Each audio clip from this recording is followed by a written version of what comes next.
tentang orang-orang yang beriman yang menyerupai orang-orang kafir dalam ketertipuan mereka dari Allah. Orang-orang yang beriman dengan lidah dan pikiran mereka, tapi menelantarkan perintah Allah, yaitu amal-amal soleh, serta mengotori diri mereka dengan syahwat, adalah orang-orang yang menyertai orang-orang kafir dalam ketertipuan mereka dari Allah. Kehidupan dunia bagi orang kafir dan orang-orang yang beriman adalah tipuan. Adapun tipuan bagi orang-orang kafir, contohnya adalah perkataan mereka tentang diri mereka, bahwa jika Allah Subhanahu wa Ta'ala akan membangkitkan kami kembali di akhirat, maka kamilah yang paling berhak untuk mendapatkan kenikmatan dari Allah daripada orang-orang lain.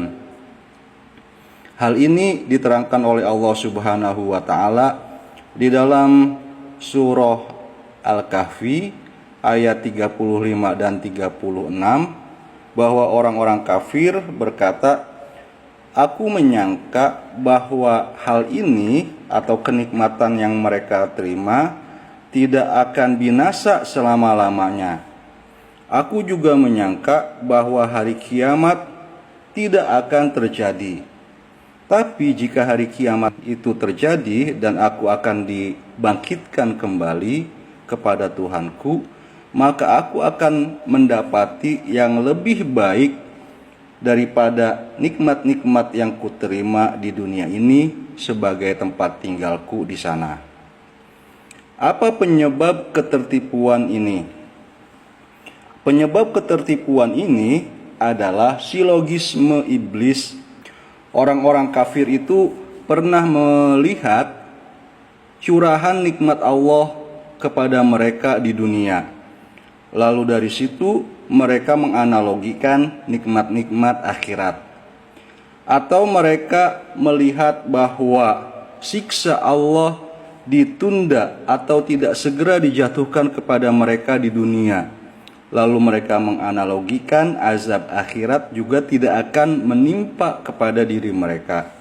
Hal ini diterangkan oleh Allah Subhanahu wa Ta'ala. Mereka mengatakan pada diri mereka bahwa Allah Subhanahu wa Ta'ala tidak akan menyiksa kami dikarenakan perkataan kami. Cukuplah neraka jahanam itu akan menjadi tempat yang mereka masuki, dan neraka jahanam adalah tempat kembali yang paling buruk. Atau mereka melihat orang-orang miskin hidup sengsara, hidup miskin dan papa di dunia. Lalu mereka meremehkan dan menghinakan kaum mukminin dengan mengatakan, "Apakah orang-orang ini yang diberikan anugerah oleh Allah Subhanahu wa Ta'ala dan bukannya kami?" Lalu mereka juga mengatakan, jika agama itu merupakan kebaikan, jika mengikuti perintah Allah Subhanahu wa Ta'ala dan menjauhi larangannya merupakan kebaikan, maka orang-orang mukmin itu tidak akan mendahului kami. Silogisme atau argumentasi yang mereka susun di dalam hati dan pikiran mereka adalah sebagai berikut. Allah Subhanahu wa Ta'ala telah mencurahkan nikmat-nikmatnya kepada kami di dunia. Semua yang melakukan kebaikan adalah yang mencintai, dan semua yang mencintai adalah yang melakukan kebaikan. Padahal kenyataannya tidak demikian. Ada yang melakukan kebaikan tapi sebenarnya tidak mencintai orang yang diberikannya kebaikan.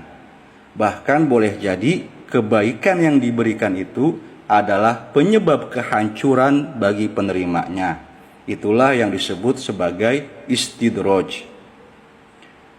Pikiran seperti itu tidak lebih daripada ketertipuan mereka di hadapan Allah Subhanahu wa Ta'ala. Oleh karena itu, Nabi Muhammad bersabda, "Sesungguhnya Allah Subhanahu wa Ta'ala melindungi hambanya dari dunia sebagaimana seseorang di antara kalian melindungi orang yang sedang sakit dari makanan dan minuman tertentu karena kecintaannya kepada orang yang sakit itu. Oleh karena itu, orang-orang yang memiliki mata hati yang tajam, jika dunia datang kepada mereka, maka mereka justru bersedih. Sedangkan jika kefakiran menimpa mereka, mereka justru bergembira dan mengatakan, "Selamat datang panji-panji orang yang soleh." Allah Subhanahu wa Ta'ala telah berfirman, "Adapun manusia jika diuji oleh Allah Subhanahu wa Ta'ala dengan dimuliakan dan dicurahkan berbagai nikmat," dan selanjutnya. Juga di dalam Quran, "Apakah mereka menyangka bahwa kami menganugerahkan mereka harta dan anak-anak karena kami menyegerakan kebaikan bagi mereka? Tidaklah demikian, tapi mereka tidak merasakannya."